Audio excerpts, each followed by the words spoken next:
Welcome to another episode of the Community Broadband Bits podcast. I'm Christopher Mitchell at the Institute for Local Self-Reliance. I'm in St. Paul, Minnesota. We're off and on today. Looks like a snow globe. And Richard, I think it's pretty much the same for you out there in the We're eastern just part. cold. We're just Dang, cold. just cold, no snow globe. We've got Richard Shockey with Shockey Consulting and chairman of the board of the SIP Forum. Welcome back to the show, Richard. Always a pleasure. You were on 7 years ago where we explained to everyone a number of these issues. And I think later on in the show, I'll ask you if we've made as much progress as you thought we would. Not as much as you knew we could, but if we made as much as you thought we might. But I want to start off by asking you, if we disconnected this video call right now and I picked up my mobile phone and I called your mobile phone, can you just give me a sense of how that technology works? Well, yeah, it is a complicated process. And I always tell people, the government wanted competitive voice communications networks and they got them. Okay. You don't think about calling Los Angeles or even London or Toronto or even Mexico City any longer. You just pick up the phone and dial. Okay. And that was because in the 1996 Act, the government permitted multiple entities to basically do voice communications and get access to telephone numbers. Now, the principal mechanism now is, 70% of all calls originate or terminate on a mobile network. That means AT&T, Verizon, T-Mobile, et cetera, et cetera. And they use the SIP protocol to do that. And SIP has been around for almost 30 years, basically since 2000. Henning Schultzrina fundamentally designed it. For the technically oriented, it's really a variant of HTTP. It's an offer answer protocol. You send a little message over to the other guy going, oh, can you do A, B, C, D, E, F, G? Here are the codecs that I can support. And do you accept the call or not? Okay. So that voice over IP is the principal way most calls in the United States operate. There is still a legacy network, which is typically referred to as time division multiplexing and signaling system 7 that uses the classic old analog mechanisms out there. It is still there. And part of the problems we have in the modern network is that legacy network is causing difficulties for everyone because corporate enterprises that are trying to reach you for perfectly legitimate reasons. Yes, we're going to cut off your electricity or your gas, or we've detected fraud in your banking, one way or other. A lot of them are still using these analog networks, and there's issues involving how the traditional legacy network interconnects with the modern VoIP network. And what we are still seeing is, okay, you wanted competitive voice markets, no good deed goes unpunished. And Right. that's This is one of those things that I think we can agree. Like, we can disagree on a bunch of stuff on the 96 Act, but like the success of competitive voice markets is pretty much like there's not a lot to argue about. We succeeded. there's not a lot, there isn't really. Again, you don't think about calling your grandma in Berkeley, California, if you want to, and talk for hours. Nobody cares about that any longer. And by the way, the effect of voice really on the general internet is so trivial you're talking about less than 0.05% of internet traffic is really voice. I mean, as an engineer, my shock has always been, my God, we killed television. We killed linear television. And the internet still seems to work, one way or the other. So, one of the issues is the cost of transport for both real-time text and real-time voice is so negligible that it's creating all these particular kinds of issues. So in So general, let me if oh, I go could ahead.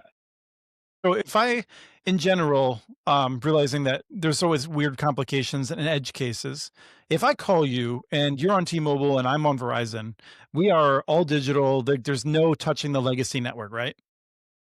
But then if I'm using a line where I'm actually connected to the wall with like one of the old schools at RJ12, like more, like the copper J11. line, RJ11, thank you. And then, and it's, with when I have a contract with a local telephone company or something like that, then that is almost certainly legacy. Is that right? Or is there more Not complicated? necessarily. It depends. Okay, so if you look at customer premise equipment, which is where you're talking about, you've got a legacy phone. I still have one, you know. The legacy phone connects to the service provider typically through an analog device, either built into the box, hanging off the side of your wall, or by some other mechanism. So I live in Northern Virginia and I have Verizon Fios. It's all fiber, all optical. It's wonderful. It's great. You know, I'm happy to write Verizon a check every single solitary month, but I've still got 4 pair RJ11 connections inside the house. However, they connect to the device attached to the side of my wall outside, and there is where the analog to digital conversion actually occurs. So at that particular point, the call is all IP, is routed into, I'm shocked, a data center, you know, In Northern because Virginia, no less. in Northern Virginia, no less, and we've got a lot of those puppies, let me tell you here, about 620 at last count.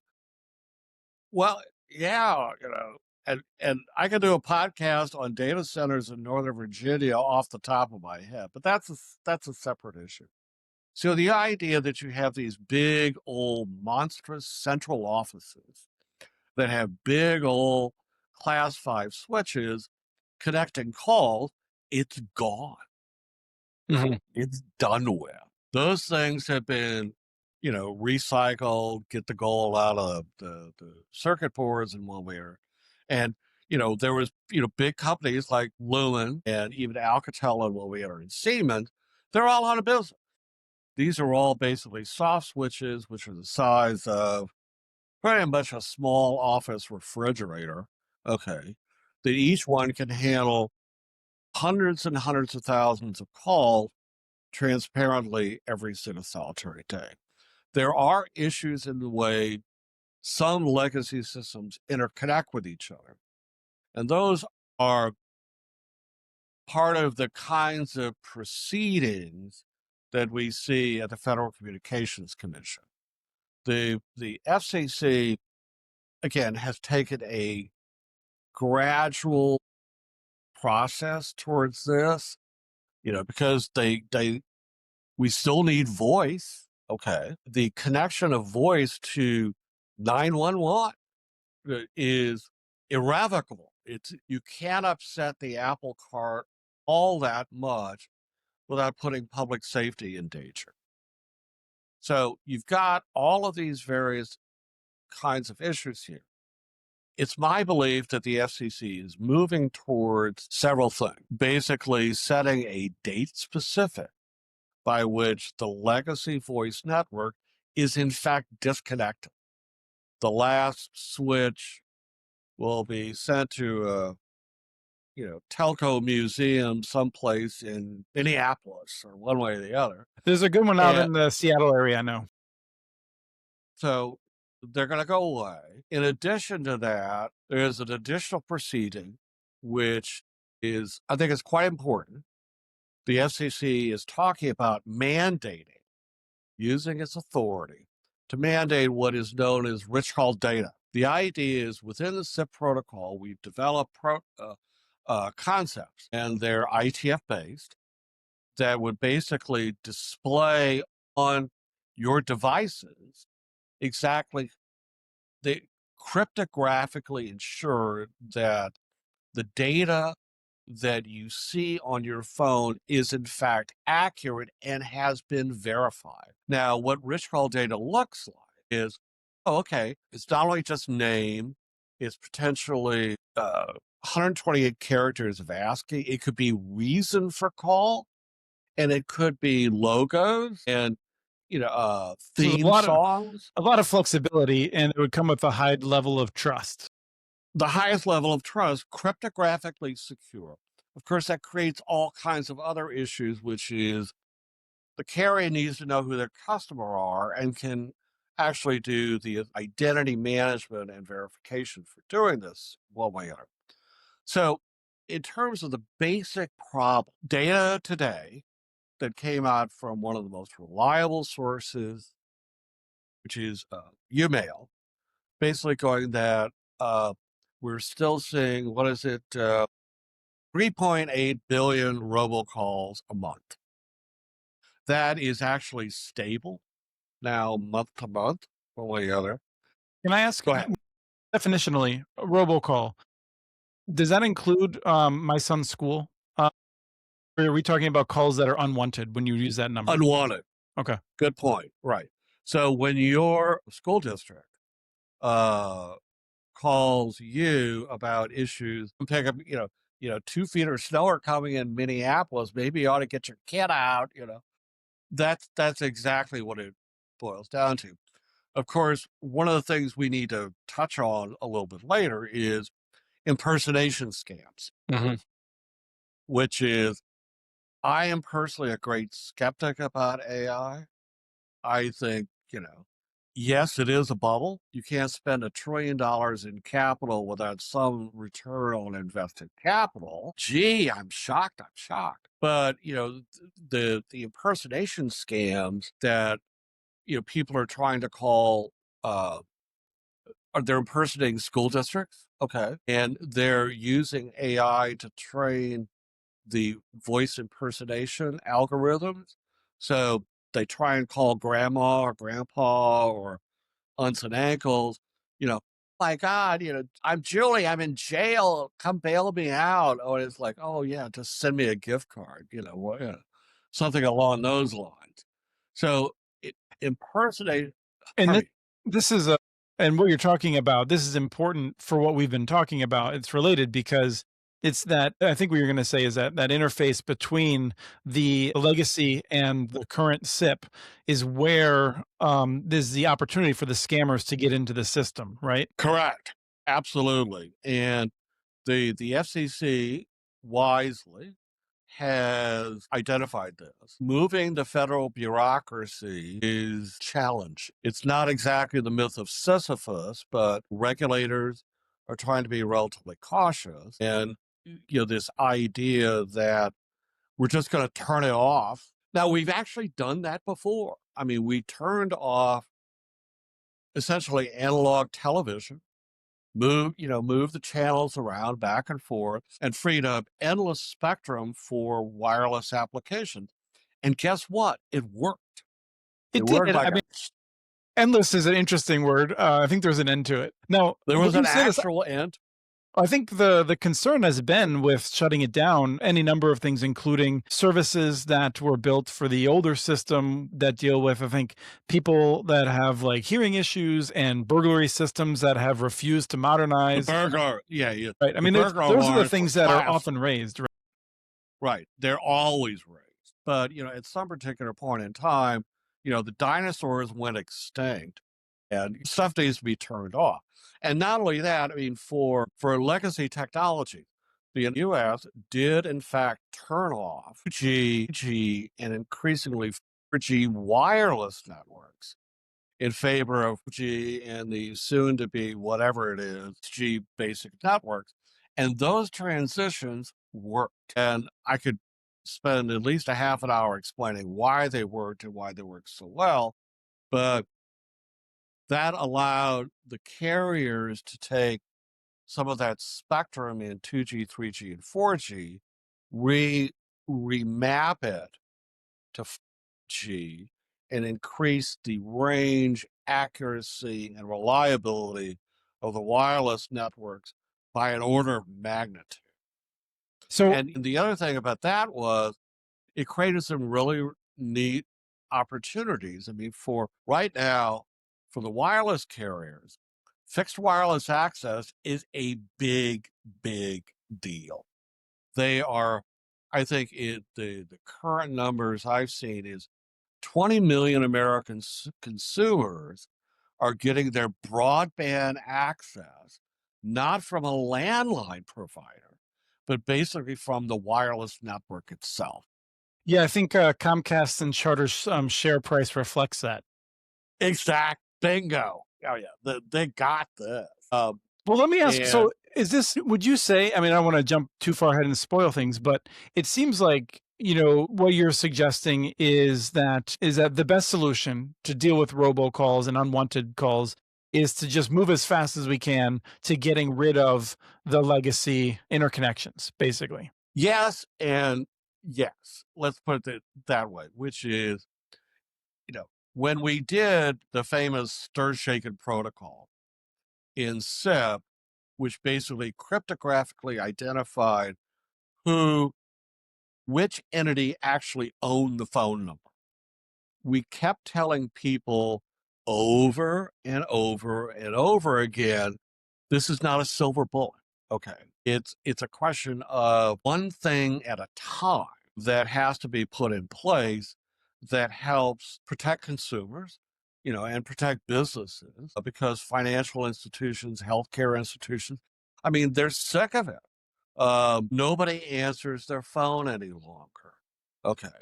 And so initiatives like Rich Call Data, and it's also called branded calling.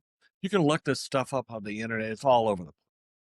Those kinds of things combined with all IP network and frankly, a little bit more aggressive actions by law enforcement.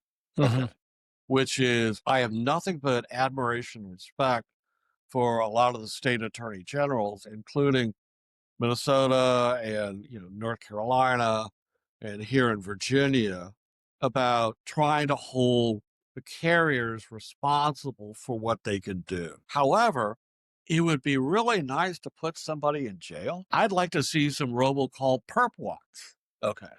And the United States Justice Department has a lovely facility in Florence, Colorado, which is, I'm sure they could make room for a few robocallers one way or the other.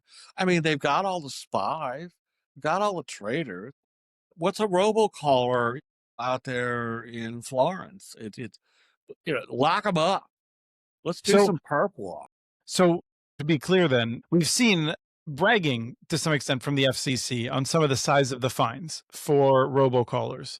And that has not led to what you would say is enough attention being paid, not just to other potential robocallers, like sort of the next scammer, but also to people who are being perhaps negligent. I don't want to go too far, but you're saying like you need to get the attention not just of criminals, but also people who are running systems from the telephone company, or in order to make sure they're paying It's proper all of the attention? above. Okay. It's a full spectrum. But you talk about FCC fines, the nasty question you have to ask is, how many of those fines have they actually collected? I was wondering. Well, how many fingers do you see on his head? Either 4 or 5, depending on the whole thumb question. Right, right. The problem is the FCC is not it's not a law enforcement agency. Okay. Their powers are severely circumscribed by statute, and they can fine people, but only the United States Department of Justice can actually collect. And for some reason, they seem to be busy with other kinds of things these days.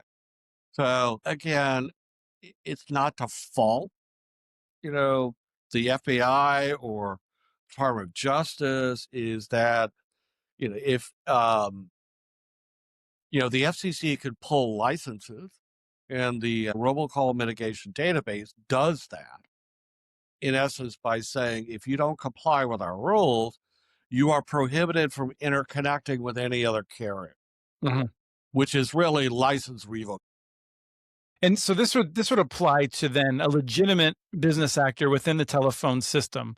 So if I'm a robocaller and I'm abusing some technical gap to get in, what you're saying is that there's someone who is in a position of responsibility that is not closing that gap, who we need to get their attention in a sense of consequences for them to do their job and to close down that entry point. And that's just not Well, yeah, happening. I mean, every major carrier and the state attorney general literally this week, sent out essentially demand notices to some very, very large firms, basically saying, we're not, you have interconnection agreements with some of these entities, and you are taking their traffic, you're cashing their checks, but you don't know who they are. So it's this know your customer problem. And there was a very famous case last year. A very, very reputable firm, Alex, was given a notice of apparent liability, which is essentially, we got you, kiddo. Okay. And they were basically told, you are liable for $4.5 million in fines because you did not adequately vet who your customers were. In fact, when the story finally came out, Telnex was told that there was a problem.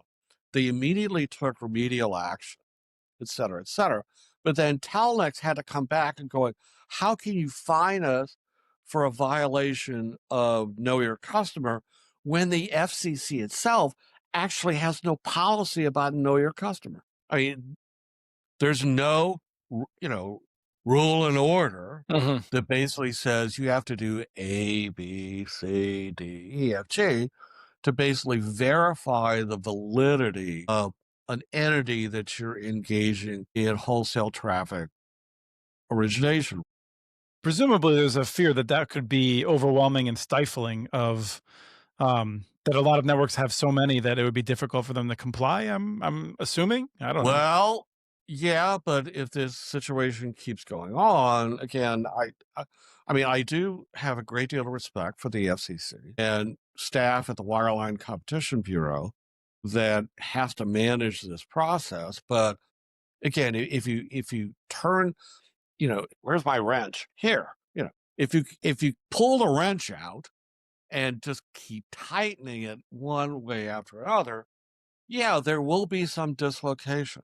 Mhm. But then it turns into essentially something like it's a cost benefit analysis at that particular point, which is what is the cost to the to American consumers of allowing these frauds to continue versus some additional bureaucratic mechanism. But the FCC itself has to say, this is what know your customer really is. Mhm.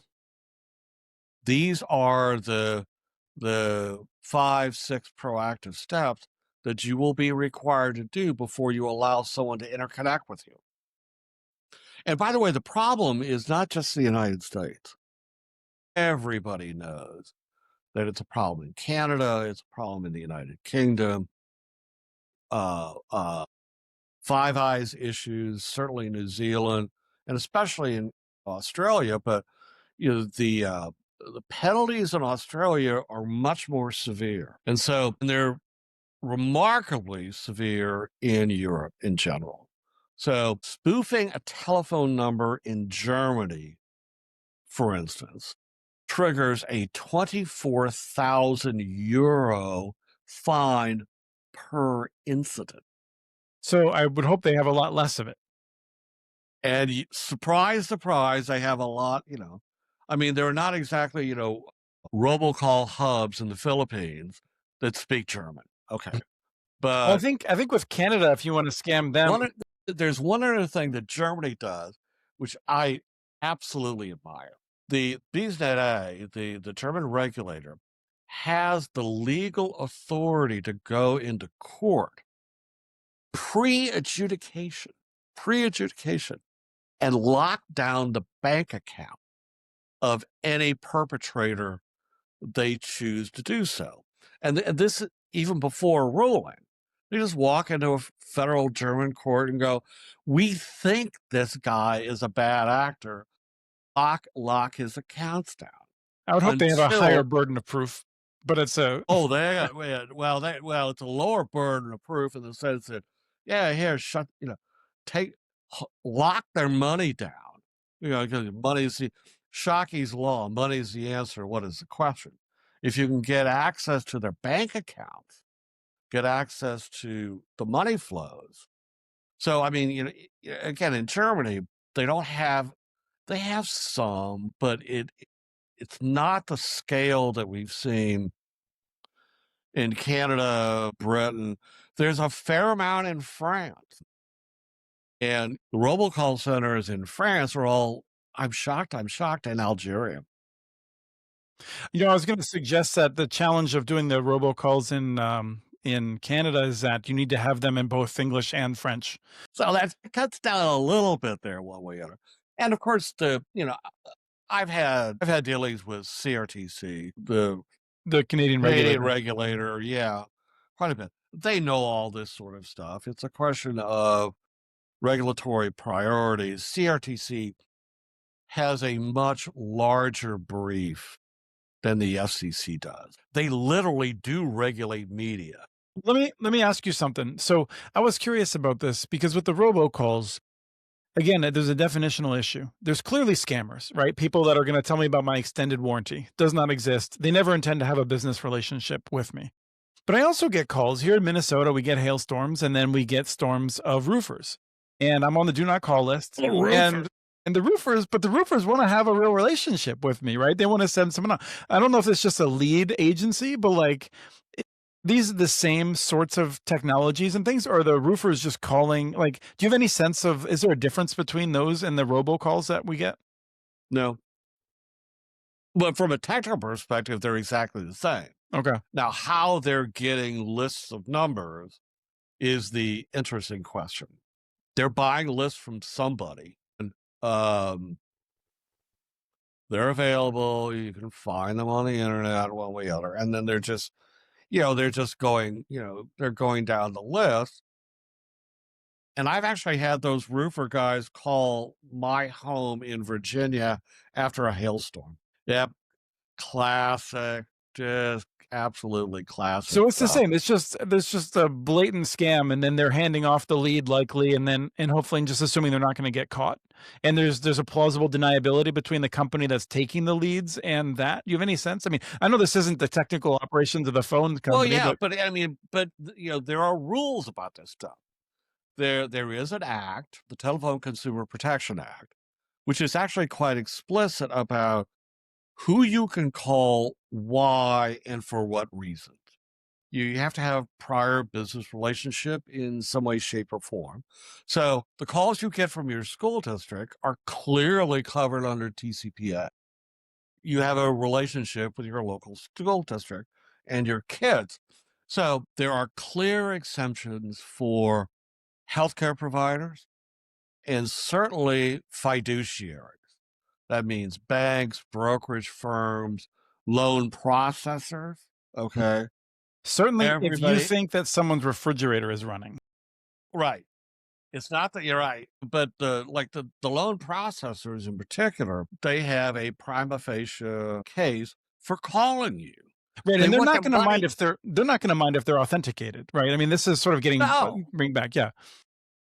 And utilities, by the way, utilities have an almost blanket exception for any number of reasons. The principal reasons being that they are going to call, text, email, one way or the other, when you haven't paid your bill, and they're going to cut you off.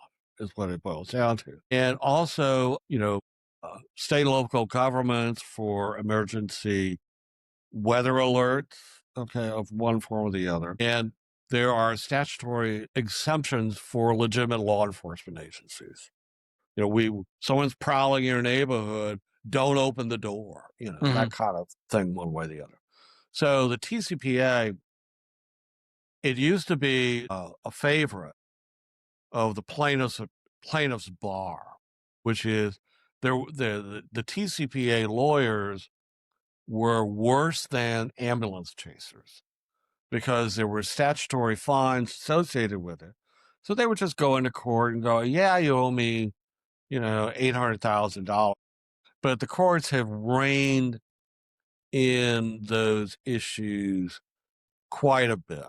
Still needs to be clarified somewhat, but I mean, realistically, common sense in terms of robocalls within the defined scope has actually been pretty good. It's really the guys, the auto warranty idiots and all the other kinds of stuff that are out there. But consumers do actually have to be proactive at the same time, which is uh, if you don't recognize the number on the phone, you don't answer it, which is Well, I think why increasingly we don't even have the right, option, right? I mean, both Apple and right. Android have these systems now in which, and perhaps I assume Stir Shaken has something to do with like their systems in which they determine the likelihood of a call being spam. And there are at least 6 firms that I know intimately that does this on a network layer basis. There's, wonderful firms like Haya, TNS, Umail, TransUnion, First Orion. First Orion, in particular, the call authentication verification for T-Mobile. Haya does AT&T. Uh, TNS does Verizon. So the network operators have some systems in place. And here's the other thing, which is the complaint was sometimes you'll get a call and it will say spam likely. Um, a lot, the false positive rates on some of these analytic engines is not huge, but it's significant enough. Therefore, it may well actually be Bank of America that's trying to call you. Okay. Right, I get this. My healthcare provider sometimes falls into it. Certainly, a nonprofit group looking for fundraising with whom I have a Yeah. relationship, those often fall into that. Right. And so you had to have some sort of system in place where you notify the carriers that no, no, no, no, no, this is actually a legitimate number by a legitimate organization with prior business relationship or one way or the other, because those spam likely labels um, couldn't themselves be dangerous. So some sort of false positive remediation is what the FCC in the last 18 months has been adamant about. Specifically, again, nonprofits being a very, very good example of that. But unfortunately, some of these companies, they've done questionable things about how to get people to answer the calls. So they'll get a block of numbers and they'll just rotate them right and left for a limited period of time and then dump them back on the carrier because That's where they originate their call from, is that block of right, numbers.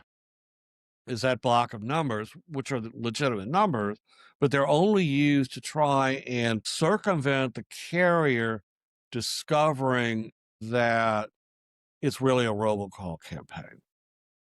And then when you say that Even though if it's legit, okay, if it's legitimate. Okay. right.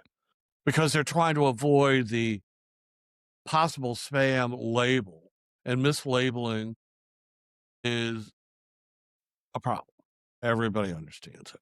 So It's these robocallers, they're acting legitimately, and they're not exploiting that interface between legacy and the digital SIP. no, they're trying to get somebody to answer the phone. Right. Okay. And the problem of call completion is what has vexed the they call it the consumer experience. It's really the call center. Consumer experience, BS like, phrase one way or other.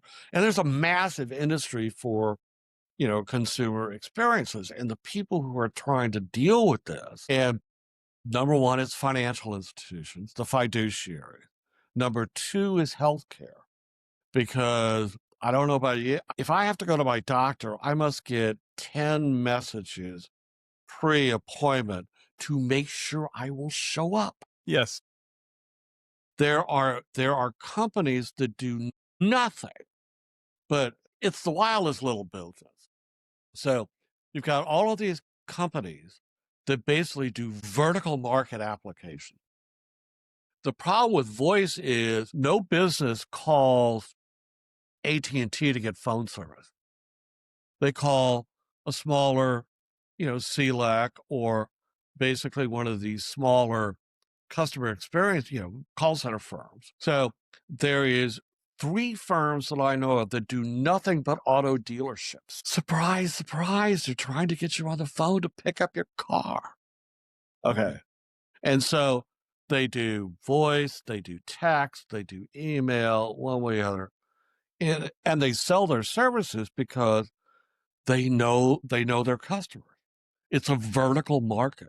Okay. So I'm confused by this. Wouldn't they benefit from using the system in which they can authenticate themselves and say, yes, this is They're Joe's doing it auto? slowly but deliberately because there's surprise, you've got branded calling out there and they're trying to sell it, but somebody has to buy it.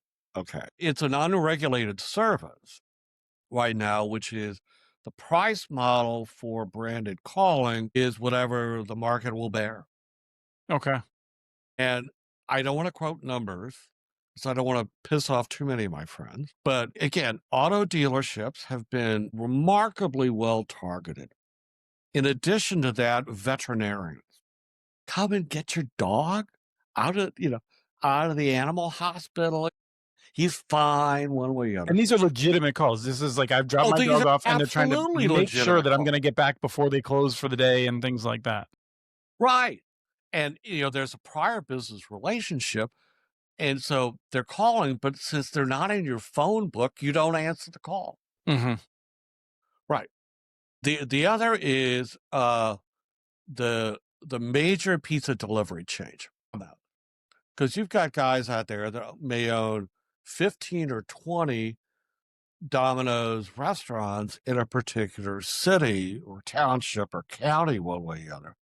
And, they literally would like to play the Domino's chimes when the guy is at pounding your door Right. with your pizza. Right. There's these vertical consumer experience vendors are just racing through vertical markets because frankly, AT&T and even Lumen and Verizon, it's just too small a market for them now.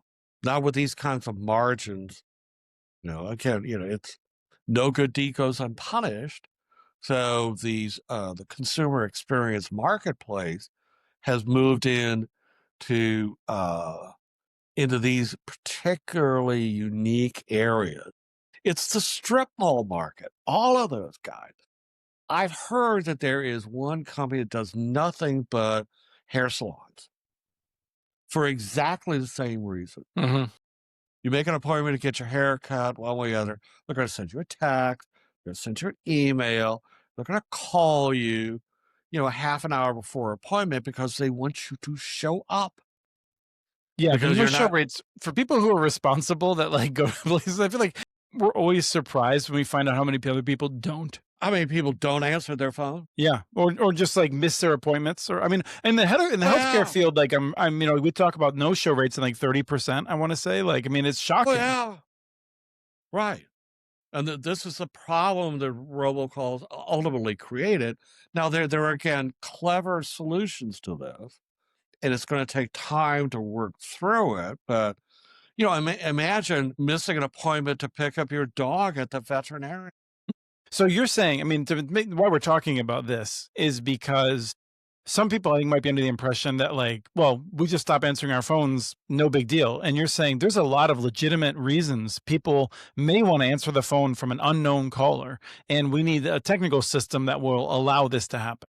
Precisely, precisely, and that it's trusted, verifiable, and cryptographically secure. And you think we're heading there? Yes, we're not. We're heading We're there. not rushing Are there? we there yet? No. So what do we have But to I do? mean, What do we have to do? So obviously we talked already about shutting down the legacy system would do that. I think, my friends at Public Knowledge would probably have a few reasons why they're hesitant to rush into that. no, What no, look, I mean, Harold Feld and I, chat all the time. I have nothing but respect for Public Knowledge when we are, and I know they have been deeply concerned about the transition issues because, um, and they are legitimate, but what Harold and I had, and Public Knowledge and I had talked about in the past was, look, you got to turn this stuff off, Yeah, we do at and some point. Yeah. we've got to turn it off. You can put guardrails in place, but the last couple of FCC rulings has given the carriers extraordinary power to disconnect without doing a thing. And it's gotten, for instance, the California Public Utilities Commission absolutely livid. Mhm. And basically, AT&T told the California PUC, tough, you know, this is an interstate service. We're regulated by the FCC. If you don't like it, take us to court. And California has refused to take AT&T to court over it's called technically the 214 disconnect notices. And I lived with that here in Virginia a decade ago when uh, Verizon did the major FiOS rollout. Right. They basically sent us a letter going, well, we're going to turn that copper off. You can have FiOS with voice at exactly the same price, but you're not going to get DSL out of us anymore. Right, because it's fantastically expensive. I mean, at a certain point, like, when you're having to maintain so many fixed costs, in order to support a dwindling number of users, there's reasons why, like, from a public interest point of view, I can see why we would want to keep it on. But at a certain point, the costs are the costs, and like we just have Well, to move yeah, ahead. and you were right earlier.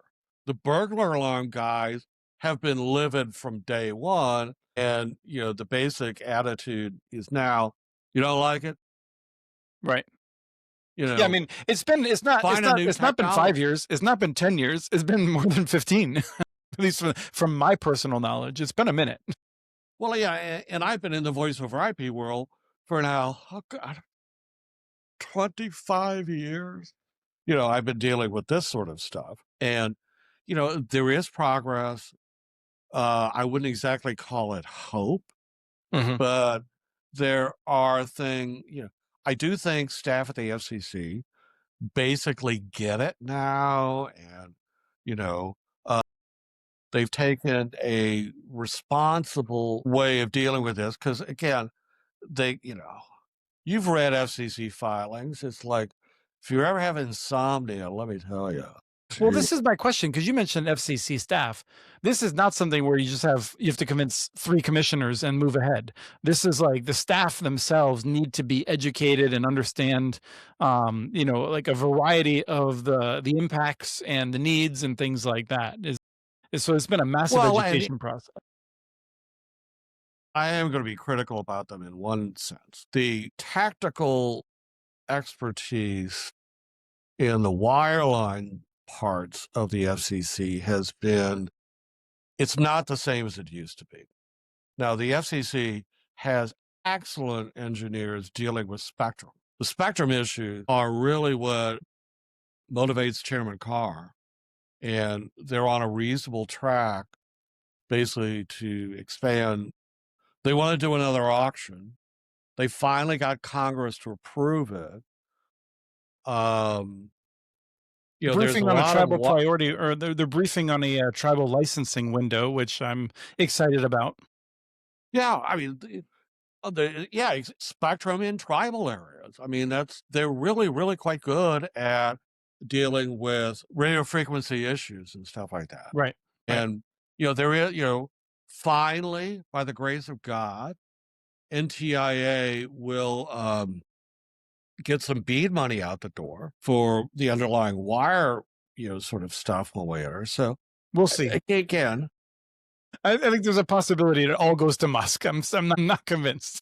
But you're making the point. So are you saying the wireline engineers are kind of lacking compared to other areas where the engineering skills in the wireline aren't, as top of the game as they are in other aspects of the FCC? You might think that I couldn't possibly comment. Okay. So I just want to make sure because you say like it wasn't clear to me as someone who's not been around if it has atrophied over the years as wireline has.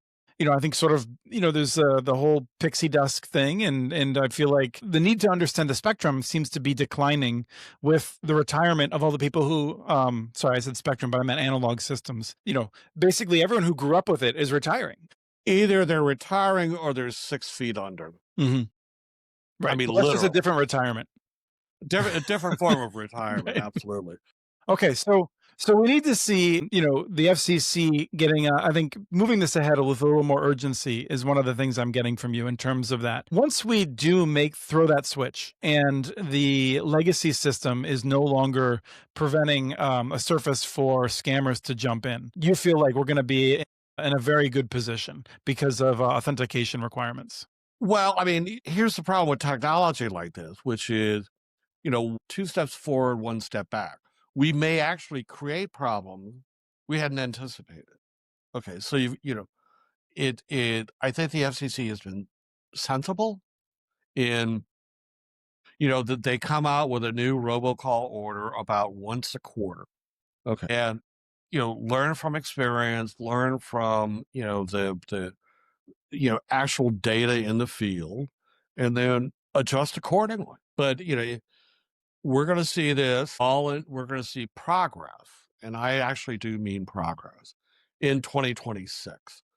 Implementing that progress, well, that's going to take some time. I mean, if the number that's been floated around, which would be, potentially December 29th, 2029 to turn it off. It's not like it's flipping a switch, but what the carriers and everybody else I mean, they actually have to plan some of this stuff out. And there's a variety of issues in terms of how numbering policy is deployed, who gets numbers and why, how that interconnection works. But one of the things that I forgot to mention was if you go all IP, the ability to trace the bad actors back enhances by an order of magnitude. I cannot say enough nice things about US Telecom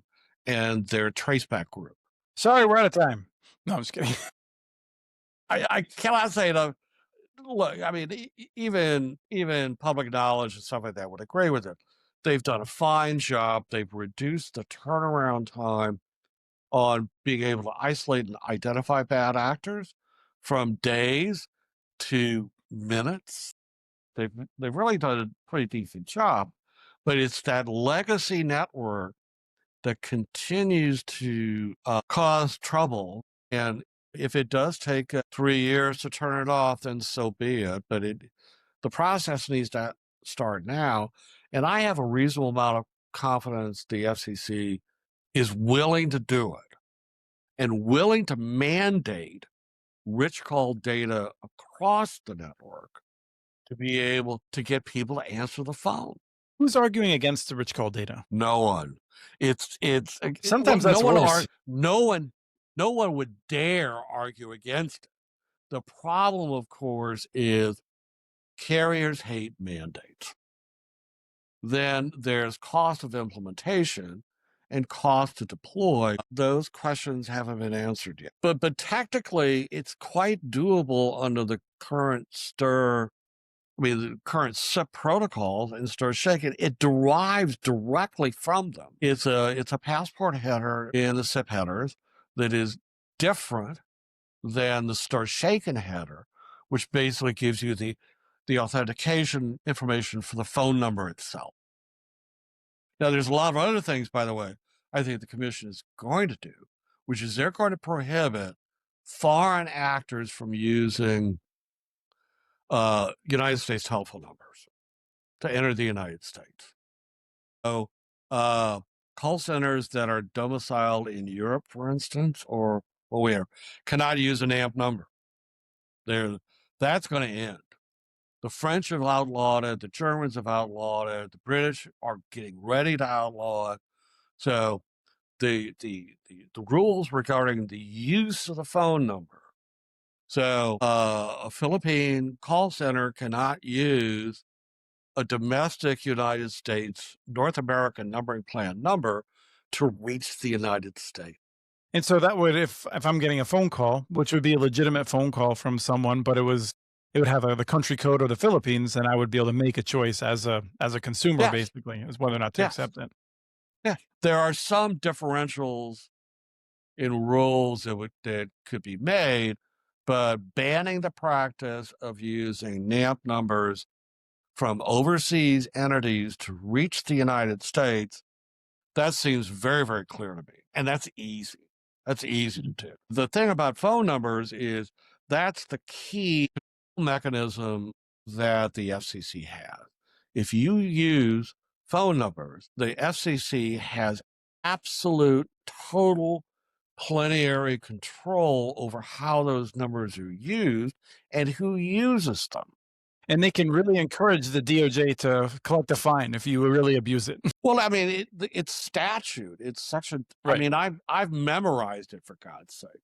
It's section 251E1 of the 1996 Act, which is the states have a few little. They've got some authority, but the Federal Communications Commission has absolute, unchallengeable, plenary authority that, in fact, was tested in the courts in 2002. I know it because Which I for was people like us involved with it. seems recent. Well, for me it was. Well, I mean, I was working for New Star, now TransUnion, and it was a case involving telephone number pooling, and it was in the Second Circuit, New York, and basically this was before Chevron deference, by the way. Mhm. This was one of those rulings from an appeal court, which is, look, dummy, it's black and white in statute. Get out of my appeals court. I mean, it was that simple. Okay.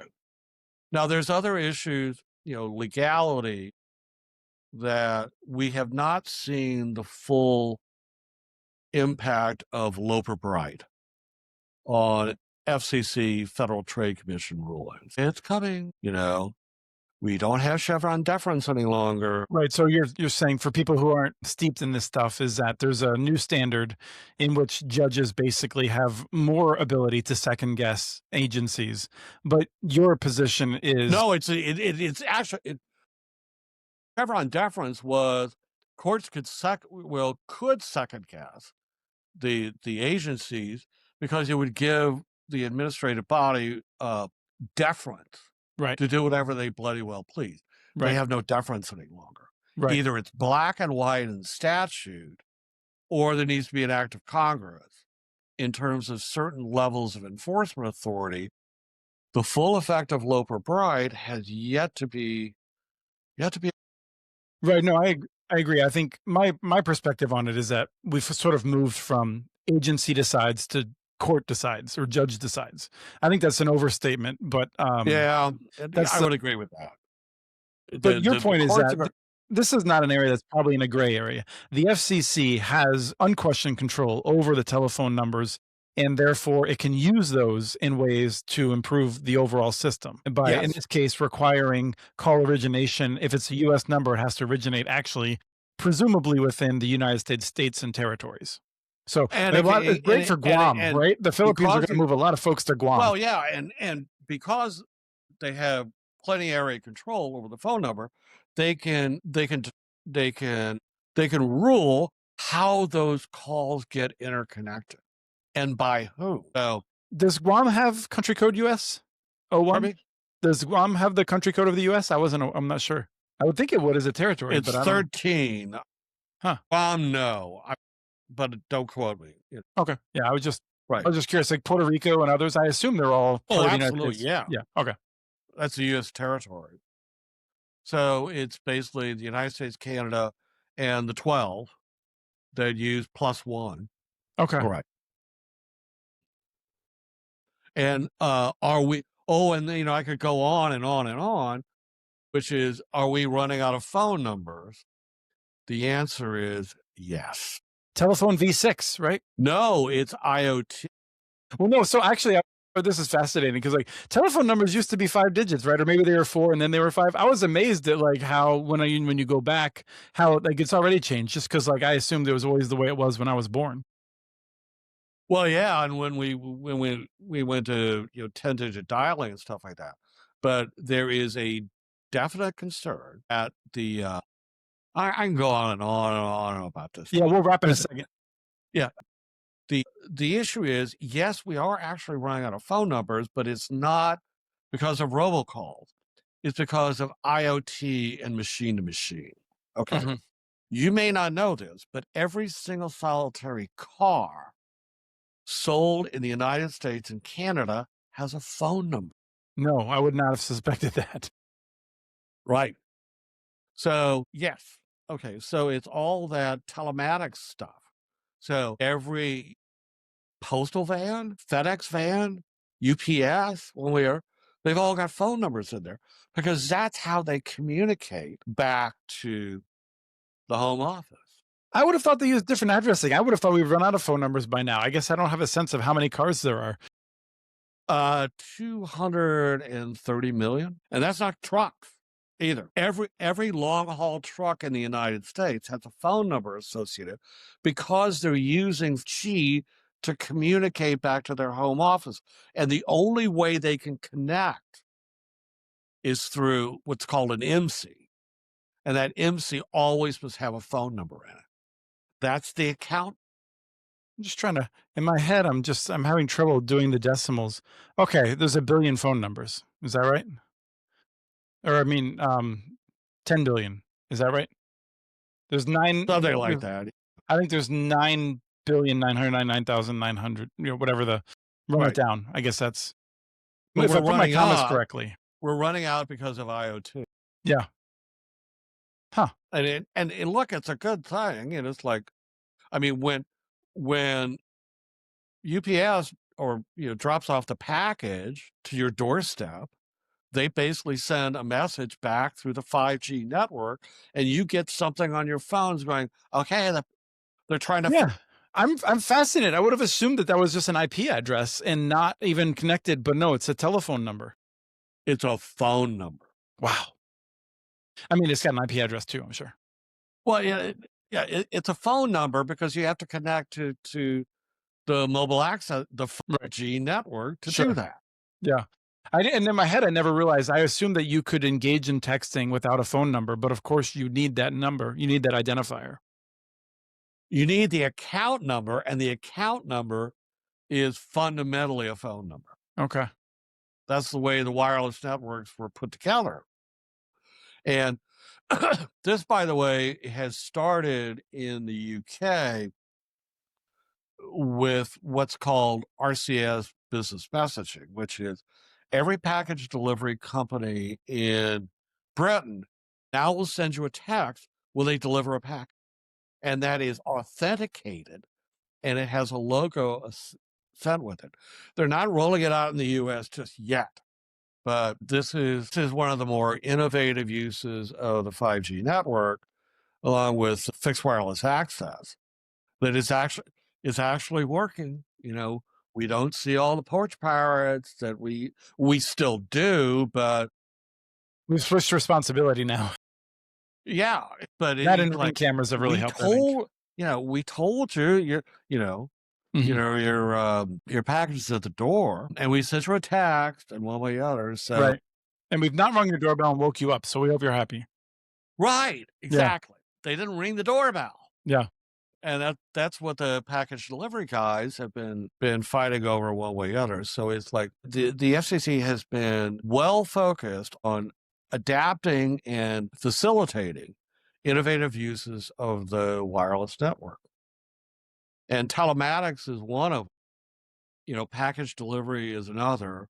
I mean, this is where the burglar alarm guys come back in, Mhm. which is, God, all those burglar alarms are going to need phone numbers because they can't connect over the copper network any longer. They're going to have to use 5G. Right. Well, Richard, it's been fun. We covered a lot more than I thought we would, and I hope that people have a better a sense of all of this, including why robocalling will persist into the future and hopefully not have such a negative connotation as we engage in better authentication and people can actually. And again, I'm happy to, once you get questions back from your audience, I'm on LinkedIn, I'm on Facebook, I'm on Twitter, and I always call it Twitter. If people would be interested in me answering questions, I'm more than happy to do that.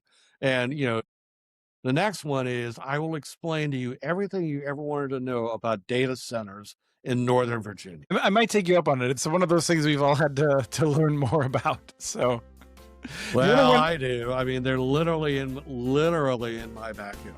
Right. All right. Well, thank you. You're very welcome. We have transcripts for this and other podcasts available at communitynetworks.org/broadbandbits. Email us at podcast@communitynetworks.org with your ideas for the show. Follow Chris on Blue Sky. His handle's @SportsShotChris. Follow Community Network's stories on Blue Sky. The handle's @CommunityNets. Subscribe to this and other podcasts from ILSR, including Building Local Power, Local Energy Rules, and the Composting for Community podcast. You can access them anywhere you get your podcasts. Catch the latest important research from all of our initiatives if you subscribe to our monthly newsletter at ilsr.org. While you're there, please take a moment to donate. Your support in any amount keeps us going. Thank you to Artie Huseby for the song Warm Duck Shuffle, licensed through Creative Commons.